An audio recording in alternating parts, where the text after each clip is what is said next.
Hey, RJ here with National Trash Relay, and in this video I wanted to go over 3 crucial clauses that need to be in valet trash contracts that you write. Now, just to preface this, I'm not an attorney. We recommend that you, go check with your attorney for your local municipalities because everything will be different along the way. But some things that I've come across in my time of running National Trash Relay is to start, number one, your valet trash service fee, right? So in your contract up front, it needs to state what your fee is, and that's going to be per door amount or your per month amount, or if you have a discount rate on there, whatever that might be, it needs to be stated because a good rule of thumb is contracts necessarily aren't there up front to signify everything that's going on currently.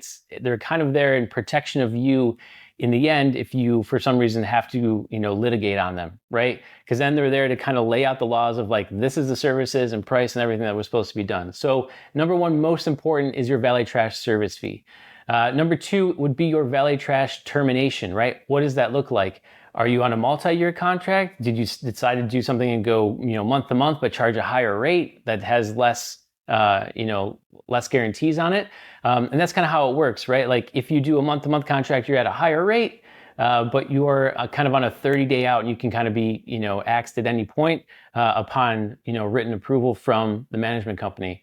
But if you do a more long-term contract, you can build in stipulations where like, hey, our 3-year agreement is up on this date, or our 2-year agreement, or whatever the agreement might be, that you can negotiate with that property management company.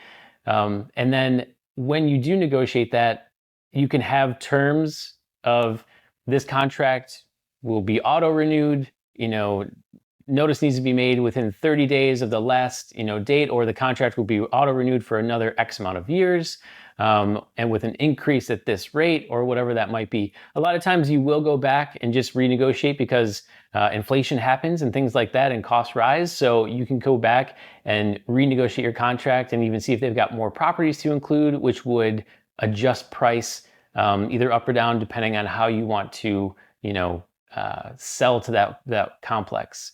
So number two was the valet trash termination clause, just so everyone knows. You have to be notified via email or phone call or certified mail X amount of days before the final termination.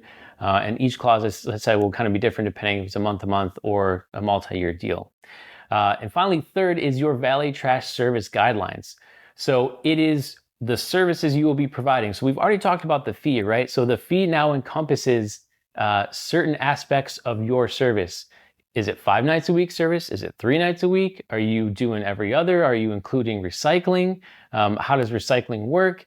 Are you taking off site? Are you not taking off site? All of those stipulations need to be built out in what your service guidelines are. So like I said, at any point, if they come back to you and say a year and a half in, hey, you're not fulfilling your contract, you can say, these are my service guidelines right here. If I'm collecting 5 nights a week, I'm only doing trash. I'm not adding on recycling because you guys didn't want to add on recycling, but now you're telling me to do recycling. So that's kind of on you on how you want to negotiate that further, to a higher price point on a renegotiated contract if they wanted to add a service. So it's really good to have those clauses in place. And they are essential to that contract and what you're going to be offering.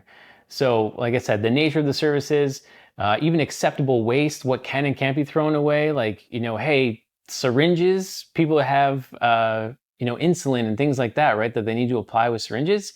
Syringes need to be put in like a hard plastic bottle or something like that, because the last thing you want to do is have you or one of your service valets servicing and someone dispose of one incorrectly and it pokes you in the leg or something like that, and you need to go to the hospital for treatment or anything. So you want to be very careful of things like that.